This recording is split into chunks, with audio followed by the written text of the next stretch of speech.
ರಾಹುಲ್ ಗಾಂಧಿ ಅವರ ಪೌರತ್ವವನ್ನು ಪ್ರಶ್ನಿಸಿ ಕರ್ನಾಟಕ ಮೂಲದ ಶಿಶಿರ್ ವಿಘ್ನೇಶನ್ ಅವರು ಅಲಹಾಬಾದ್ ಹೈಕೋರ್ಟಲ್ಲಿ ಅರ್ಜಿ ಹಾಕಿದ್ದಾರೆ.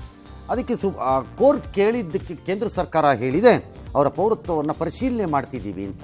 ಡಾಕ್ಯುಮೆಂಟ್ ಏನಾದ್ರು ಬೇಕಲ್ಲ, ಅದೆಲ್ಲ ಇದೆ ಅನ್ನೋಕ್ಕೆ ಸುಮ್ಮನೆ ಹೇಳ್ಬಿಟ್ರೆ ಆಗತ್ತಾ?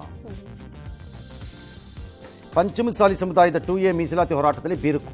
ಬೆಳಗಾವಿ ಅಧಿವೇಶನದ ವೇಳೆ ಸ್ವಾಮೀಜಿ ಕರೆ ಕೊಟ್ಟಿರುವ ಟ್ರ್ಯಾಕ್ಟರ್ ರ್ಯಾಲಿನ ಶಾಸಕ ವಿಜಯಾನಂದ ಕಾಶಪ್ಪನವರು ವಿರೋಧಿಸಿದ್ದಾರೆ. ಸ್ವಾಮೀಜಿ ಬೆಳಗಾವಿಯಲ್ಲಿ ಸಭೆ ನಡೆಸಿದ್ರೆ ಅವ್ರು ಕೂಡಲ ಸಂಗಮದಲ್ಲಿ ಸಭೆ ಮಾಡಿದ್ರಂತೆ ಶಾಸಕರು. ಅಷ್ಟೇ, ಸ್ವಾಮೀಜಿದ ಲಾಭ ಮುಗೀತು, ಅವ್ರದ್ದು ಪ್ರಯೋಜನ ಆಯ್ತಲ್ಲ, ಅಧಿಕಾರಕ್ಕೆ ಬಂದಾಯಿತು, ಮಾಡಬೇಕಾದ್ ಮಾಡ್ಕೊಂಡಾಯಿತು. ಇನ್ಯಾಕೆ ಬೇಕ್ರಿ ಸ್ವಾಮೀಜಿ ನಿಮಗೆ? CM ವಿರುದ್ಧದ ಮೂಡಾ ಪ್ರಕರಣವನ್ನು CBI ತನಿಖೆಗೆ ವಹಿಸಬೇಕು ಅಂತ ಕೋರಿಕೆ ಸಲ್ಲಿಕೆಯಾದ ಅರ್ಜಿ ವಿಚಾರಣೆಯನ್ನು ಹೈಕೋರ್ಟ್ ಡಿಸೆಂಬರ್ 10ಕ್ಕೆ ಮುಂದೂಡಿದೆ. ಅದಾನಿ ಗ್ರೂಪ್ ಕಂಪನಿಯ ಹೂಡಿಕೆ ಮಾಡುವ ನಿರ್ಧಾರವನ್ನು ಫ್ರಾನ್ಸ್ ಇಂಧನ ಸಂಸ್ಥೆ ಟೋಟಲ್ ಎನರ್ಜಿ ಸಮಾನತಿನಲ್ಲಿಟ್ಟಿದೆ. ಈ ಮಧ್ಯೆ ಆಡಳಿತ ಪಕ್ಷ ಹೇಳಿದೆ ನಮ್ಮಲ್ಲಿ ಅವ್ರು ಸಮರ್ಥಿಸ್ಕೊಳ್ಳಲಿ ಅಂದಿದ್ದಾರೆ. ಮುಂಬೈ ದಾಳಿಯ ಕರಾಳ ನೆನಪಿಗೆ ಇವತ್ತು 16 ವರ್ಷ. ಭಯೋತ್ಪಾದಕ ದಾಳಿಯಲ್ಲಿ ಹುತಾತ್ಮರಾದವರನ್ನ ಪ್ರಧಾನಿ ಸ್ಮರಿಸಿದ್ದಾರೆ. ನ್ಯಾಯ ವ್ಯವಸ್ಥೆ ಪ್ರತಿಪಕ್ಷದ ಪಾತ್ರವನ್ನು ನಿರ್ವಹಿಸಲ್ಲ ಅಂತ ನಿವೃತ್ತ CJI DY ಚಂದ್ರಚೂಡ್ ಹೇಳಿದ್ದಾರೆ.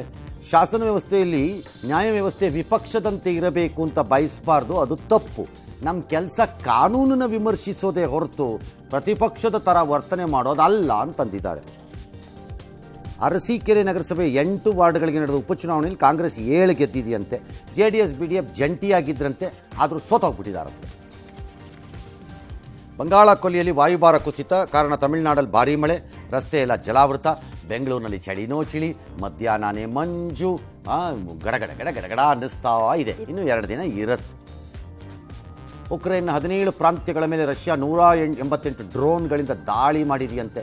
ಪ್ಲಸ್ ಉಕ್ರೇನ್ಗೆ ಏನಾರು ಅಣ್ವಸ್ತ್ರ ಕೊಟ್ಟರೆ ಐರೋಪ್ಯ ರಾಷ್ಟ್ರಗಳೆಲ್ಲ ಹುಷಾರಾಗಿರಿ, ಅಣು ಯುದ್ಧಕ್ಕೆ ತಯಾರಾಗಿ ಅಂತ ರಷ್ಯಾ ಹೇಳಿದೆ. ಹಾಸನ ಜಿಲ್ಲೆ ಬೇಲೂರು ತಾಲೂಕಿನ ಅಂಕಿಹಳ್ಳಿಪೇಟೆ ಬಳಿ ಭೀಮಾ ಸಲಗ ಕಾರಿಗೆ ಅಡ್ಡವಾಗಿ ನಿಲ್ತು. ಕೂಡಲೇ ಚಾಲಕ ಕಾರನ್ನು ನಿಲ್ಲಿಸ್ಕೊಂಡು ರಿವರ್ಸ್ ಮಾಡ್ಕೊಂಡ್ಬಿಟ್ರಂತೆ. ಅದು ಕೂಡ ಏನೂ ಮಾಡದೆ ತನ್ನ ಪಾಡಿಗೆ ತಾನು ಹೋಗಿ